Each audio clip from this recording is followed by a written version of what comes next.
nibyo koko ntago avugirwamo, ni umugore udasanzwe. Bwira abana baryame batabura uko basinzira, ko ino nkuru y'uno mugore iteye ubwoba kandi yanaguhahamura. Uyu mugore niwe wenyine wabashije kwicara hagati y'abagabo b'ibikomerezwa barimo His Excellence Paul Kagame, perezida wa Uganda Yoweri Kaguta Museveni, Felix Antoine Tshisekedi na Neva w'u Burundi. Ni umugore ubicara hagati y'aba bagabo akagereka akaguru ku kandi, tutitaye ku bajenerali n'abaminisitiri baba babagaragiye. Ese urumva uno mugore ari umuntu usanzwe koko? Bwira abana begereyo bataza kugira ubwoba.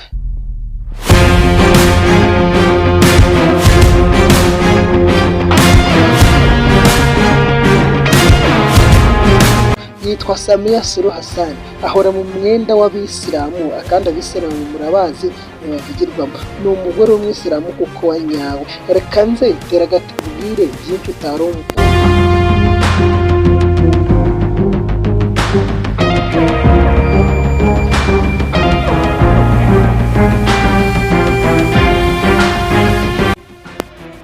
Mu gihugu cya Tanzania hari umugore wahinduye amateka, yavukiye mu birwa bya Tanzania kuva mu muryango usanzwe, ariko akora afite indoto zo guhindura igihugu cye.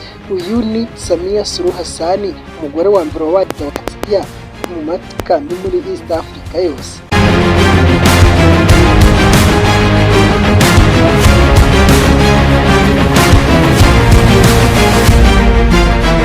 Paji ya mbere tuyite ubutwari bwa Zanzibar. Samia Suluhu Hassan yavutse ku itariki 27 Mutarama 1960, hari mu gace ka Makunduchi muri Zanzibar. Icyo gihe cyari igihugu gikoranirijwemo n'abasultani.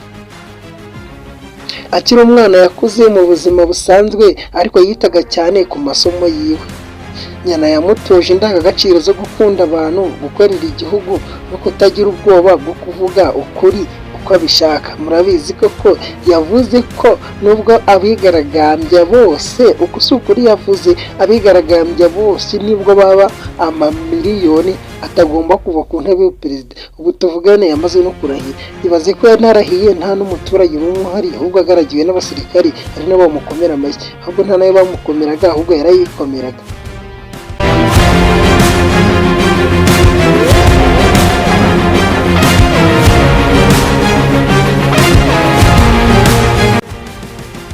Igice cya kabiri reka tukite uburezi n'ubuzima bwe bwa Samia Suluhu Hassan aho yize.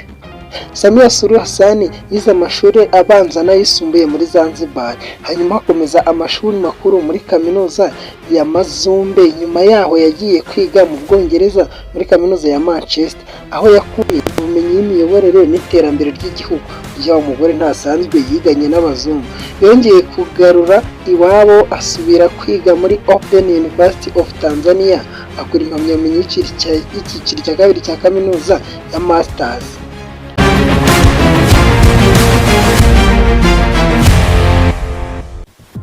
Ubumenyi bwe, ubushishozi n'ubwitonzi byamufashije kuba umwe mu bagore bake bari bafite ijambo muri politiki ya Tanzania icyo gihe.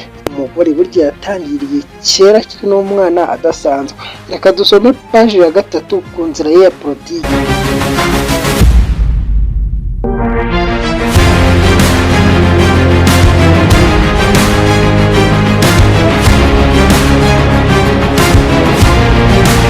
Mu mwaka w'ibihumbi 2000 Samia Suluhu yatangiye urugendo rwe muri politiki ubwo yagirwaga minisitiri mu ntara ya Zanzibar.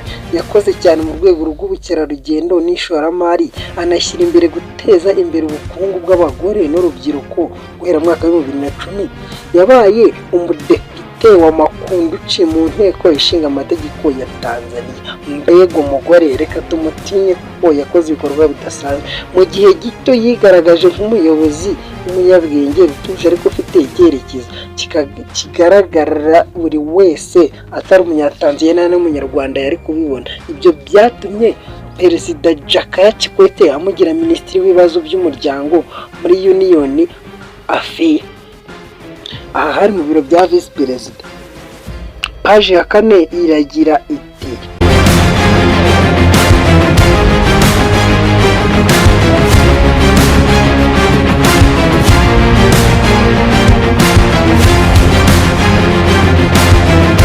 visi perezida wa mbere w'umugore. Mbega umugore! Ese wasanga wimuye agatebe kandi komeza wicare nkubwira amateka y'uyu mugore. Mu mwaka wa 2015 ishyaka rya Chama Mapinduzi ya CCM ryamuhisemo nk'umukandida wungirije ku mwanya wa visi perezida, ari kumwe na John Pombe Magufuli. Batsinze amatora. Samia Suluhu aba umugore wa mbere wigeze kuba visi perezida wa Tanzania mu mateka.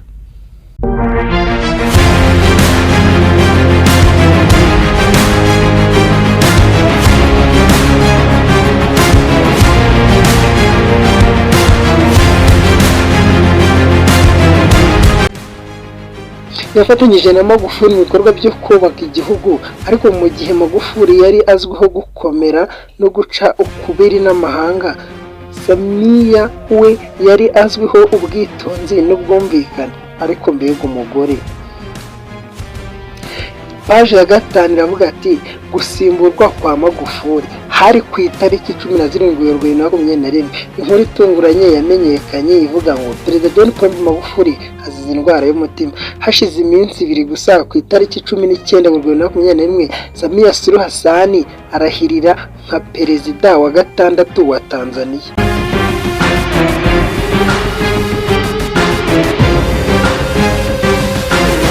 Yaramaranye imyaka irenga 20 mu bikorwa bya politike, harimo kuba visi perezida. Navyo ni byose nakubwiye, ni urugendo rwe rwo kuba perezida rwari rwaraturutse.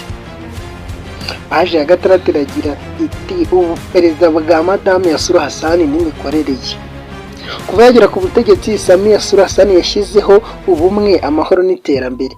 Yahinduye uburyo igihugu cyitwaraga kuri COVID-19, asaba abaturage gukingirwa no gukurikiza amabwiriza mpuzamahanga. Ibi Perezida John Pombe Magufuli yari yarabiteye twatsi. Madame Samia Suluhu Hassan ngo niwe wabizanye. Ese yakoze agashya cyangwa yahemukiye abaturage? Ndabashuje abantu mwese mwikingije uru rukingo rukaba rwarabaguye nabi. Reka ibyo tubyihorere. Yashyize imbaraga mu bikorwa remezo, kubaka imihanda, ibyambu n'imirongo migari ya gari ya moshi. Yashishikarije kandi abashoramari mpuzamahanga kuza gushora imari muri Tanzania, ariko ubu ngubu abaturage bari kuzisenya kubera imyigaragambyo. Muri sumo umugore tumushime cyatumugaye, ibyo birakureba. Ndetse ashyira imbaraga mu guteza imbere ubukerarugendo bw'igihugu cya Tanzania, ariko ubutegetsi bwe bwabonetsemo impaka cyane mu matora ya 2025. Binavyo byakuriye impaka bya Diamond Platnumz basenyeye cyabaza umuhungu wa Samia Suluhu Hassan wasenyeye hoteli y'inyenyeri 5 ngo bikaba hasigaye ivugusa. Ishyaka rikomeye ritavuga rumwe n'ubutegetsi ryitwa Chadema ryabujijwe kwitabira amatora. Umuyobozi waryo Tundu Lissu ubu ngubu yarafunzwe. Arashinjwa iki? Ariko so n'umugore ubundi ntazakora agashya ngo ashinjwa gucura umugambi wo guhirika ubutegetsi bwo n'umugore. Abagore barabwira. Igice cya 7 umugore w'intwari koko n'urugendo kuri Afurika. Saragemera koko n'intwari nubwo akomoka mu gihugu gito cya Zanzibar.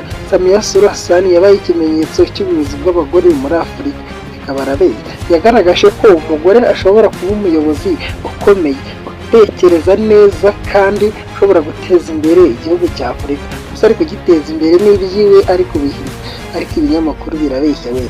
Kuri benshi Samia Suluhu Hassan gushusha ubutwari, ubwitonzi n'imiyoborere bye ngo bituma bamugira intwari. Reka twisore iki gitabo cyacu dusoze tuvuga ngo mu gihe isi yose ireba iterambere rya Afurika, inkuru ya Samia Suluhu Hassan igaragaza ko ubuyobozi butari bw'abagabo gusa, ni inkuru y'icyizere cy'iterambere kandi ry'umugore wigaruriye imitima y'abaturage.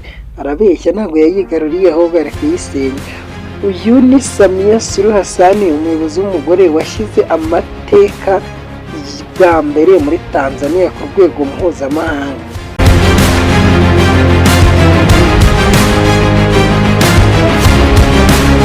Reka igitabo twebwe mu musozi w'igitabo tuwufungiye ahangaha. Iki gitabo cyitwaga Umugore Udasanzwe cyangwa se Umugore Utinyitse Cyane. Yumvaga nitwa Fragi. Aho twakuye impaji y'iki gitabo ni kuri Wikipedia, African Union, Tanzania State Archive. Ibyemezo byose bikurikizwa na CCA by Sasi License. Yumvaga na Fragi. Ni Fragi Top TV nk'ibisanzwe. Kandi subscribe tujye tubana umunsi ku munsi. Ciao ciao.